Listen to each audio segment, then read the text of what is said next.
তৃতীয় বিশ্বযুদ্ধের মুখ মনে হয় পৃথিবীর মানুষ দেখতে যাচ্ছে। প্রথমেই জানিয়ে রাখি, বাংলাদেশ থেকে মধ্যপ্রাচ্যের সকল ফ্লাইট এই মুহূর্তে স্থগিত করা হয়েছে। প্রিয় দর্শক, যারা ফলো করেন নাই প্লিজ ফলো করে দিবেন, ভিডিওটা শেয়ার করে দিবেন।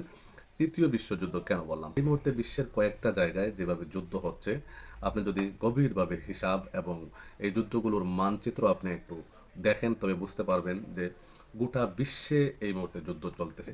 একটা দুইটা তিনটা দেশের যুদ্ধ হইতেছে না, মূলত পুরা পৃথিবীতে যুদ্ধ শুরু হয়ে গেছে। যেমন আপনি ওইদিকে যদি ধরেন রাশিয়া এবং ইউক্রেনের যে বিষয়টা, এখানে কিন্তু সমস্ত ইহুদিরা, সমস্ত ইহুদি খ্রিস্টান যত দেশ আছে সবাই কিন্তু একে অপরের সাথে জড়িত। অর্থাৎ রাশিয়া এবং ইউক্রেনের সাথে পৃথিবীর ইহুদি খ্রিস্টান যারা আছে সবাই কিন্তু জড়িত। 2 নম্বর হলো এই যে পাকিস্তান এবং আফগানিস্তানের ভিতরে যুদ্ধ শুরু হয়েছে। এখানে কিন্তু মুসলিম বিশ্ব দুইটা বাঘ অলরেডি হয়ে গেছে। পাকিস্তান সরাসরি আমেরিকার এবং ইহুদিদের দালাল হিসাবে চিহ্নিত হয়ে গেছে, এবং আফগানিস্তান সাচ্চা মুসলমান। আফগানিস্তান পৃথিবীর সকল পরাশক্তির চোখে চোখ রেখে যখনই কথা বলা শুরু করছে, ঠিক এইরকমই একটা দেশ ইরান এই মুহূর্তে ইরানেও হামলা চালায়া দিছে। আপনি বুঝতে পারছেন?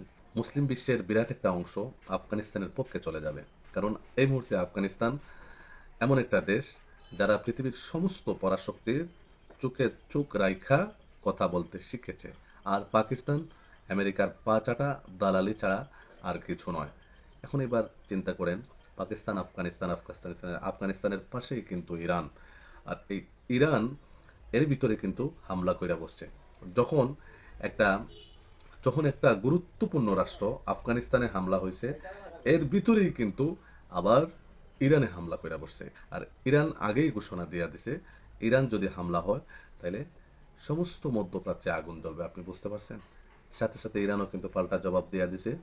সৌদি আরবে হাদিয়া দিছে, কুয়েতে হাদিয়া দিছে, কাতার হাদিয়া দিছে, আপনার বাহরাইন হাদিয়া দিছে। সবাইকে ক্যাপসুল দেওয়ার আগে ইসরায়েলকে ক্যাপসুল দিয়েছে। আমিরাতের সব জায়গায় ক্যাপসুল অলরেডি ঢুকাইয়া দিয়েছে। এদিকে আবার ইরাকের উপর আক্রমণ হয়েছে। ইরাকের কোন জায়গায় আক্রমণ হয়েছে?